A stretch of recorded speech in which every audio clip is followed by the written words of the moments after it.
আসসালামু আলাইকুম। আজকে আমরা যাচ্ছি রংপুরের সেই বিখ্যাত নামকরা টঙ্কা মসজিদে। তো মসজিদে যাওয়ার কারণ হচ্ছে ওখানে বাঙালিদের মধ্যে ১ম ব্রিটিশ আন্দোলন হয়েছিল। আর এজন্য আমাদের যাওয়া। এটা আমাদের বাড়ি থেকে সটিবাড়ি যাওয়ার রাস্তা।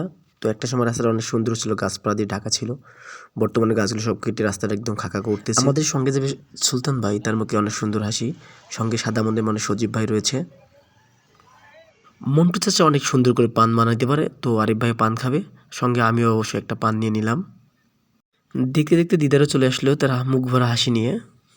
আমাদের যাওয়ার কথা সেই অনেক দূরে, তো এই জন্য আমাদের গাড়িতে তেল দরকার, তাই আমরা সটিবাড়ি ফিলিং স্টেশনে একটু ব্রেক করি। তো ওখানে আমরা তেল নিব। তেলের পাম্পে আসা মাত্র দেখি যে আসলে এখানে একটা সুন্দর জায়গা আছে যার নাম হচ্ছে সেলফি জোন। সেলফি জোনটা অত্যন্ত সুন্দর, যা দেখে আমার খুব ইচ্ছা হচ্ছে ছবি তোলার জন্য। দিদারের সহযোগিতা অবশ্য আমার সেই স্বপ্নটা পূর্ণ হলো। তো আমি অনেক সুন্দর সুন্দর করে এখানে ছবি উঠালাম, সেলফি তুললাম।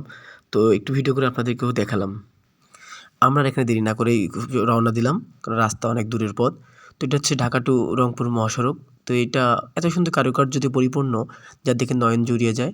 আর আমার মনে হচ্ছিল যে আমি মনে হয় বাংলাদেশের কোনো হাইওয়েতে নেই। আমি মনে হচ্ছে এটা বিদেশি কোনো হচ্ছে মালয়েশিয়া অথবা সৌদি আরব, অনেক সৌন্দর্য পরিপূর্ণ পরিপাটি, ঠিক সেরকম মনে হচ্ছিল। তো বাইক চালাচ্ছেন আরিফ ভাই। আরিফ ভাই খুব ভালো বাইক চালায়। ভিডিও তৈরিতে আরিফ ভাইয়ের অবদান অসামান্য। আমরা যাচ্ছি টঙ্কা মসজিদ, ঠিক গ্রামের মাঝ দিয়ে। রাস্তার সৌন্দর্য দেখে শুধু মন নয়, আপনাদের চোখও জুড়িয়ে যাবে। তো এটা এতটাই সুন্দর রাস্তা, দেখেন গাছের সারি কত সুন্দরভাবে সব সাজানো গোছানো রয়েছে। আর আমরা অল্প কিছুক্ষণের মধ্যে যাব টঙ্কা মসজিদে। তো রাস্তার সৌন্দর্য দেখে আসলেই আমার আজকে দিনটা অনেক সুন্দরভাবে কাটবে মনে হচ্ছিল, কারণ আমি হয়তো বাসায় থাকলে তো সুন্দর রাস্তা দেখতে পারতাম না। তো আপনারা ইচ্ছা করলে দেখতে পারেন টঙ্কা মসজিদ।